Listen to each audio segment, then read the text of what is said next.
उद्दिष्ट गाठण्यासाठी मालमत्ता विभागाच्या सवलत योजनेचा प्रारंभ। ठाणे महापालिका प्रशासनाने 2024-25 या यंदाच्या वर्षी मालमत्ता विभागाला 819.71 कोटींचे उद्दिष्ट निश्चित केले आहे। आता हे उद्दिष्ट पूर्ण करण्यासाठी महापालिकेने 1 एप्रिल पासूनच मालमत्ता कर वसुलीला सुरुवात केली आहे। याशिवाय 15 जून पर्यंत संपूर्ण कराची रक्कम एकत्रित भरतील अशा करदात्यांना मालमत्ता कराच्या सामान्य करात 10% सूट दिली जाणार आहे। त्यानंतरच्या 3 टप्प्यात सामान्य करात 4 आणि 3 तसेच 2% सूट निश्चित केली आहे, अशी ठाणे महापालिकेच्या मालमत्ता कर विभागाने माहिती दिली आहे। ठाणे महापालिकेच्या मालमत्ता कर विभागामार्फत 2023-24 या आर्थिक वर्षात 2022-23 या वर्षाच्या तुलनेत 6% कमी वसुली झाल्याचं दिसून आलंय।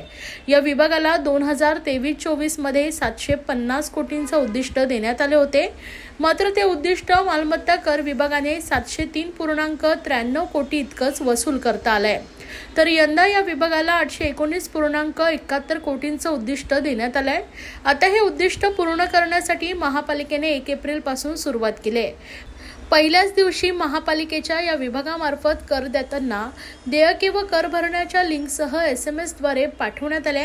मागील वर्षी हा उपक्रम यशस्वी झाल्याचं दिसून आलं होतं, त्यामुळे यंदा देखील हाच उपक्रम महापालिकेनं हाती घेतला आहे। याशिवाय करदात्यांना पहिल्या टप्प्यातच मालमत्ता कर भरावा यासाठी सवलत योजना देखील महापालिकेनं जाहीर केल्या आहे।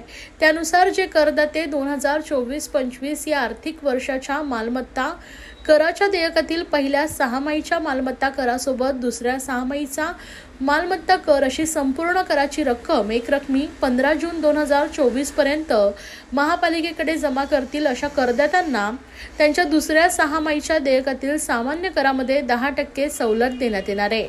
यानुसार 15 जून पर्यंत रक्कम भरल्यास 10% सूट दिली जाणार आहे, तर 16 जून ते 30 जून या कालावधीत या रकमेचा भरणा केल्यास 4%, 1 जुलै ते 31 जुलै या कालावधीत भरल्यास 3% आणि 1 ऑगस्ट ते 31 ऑगस्ट या कालावधी भरल्यास 1% सवलत दिली जाणार असल्याची माहिती महापालिकेच्या मालमत्ता कर विभागाने दिली।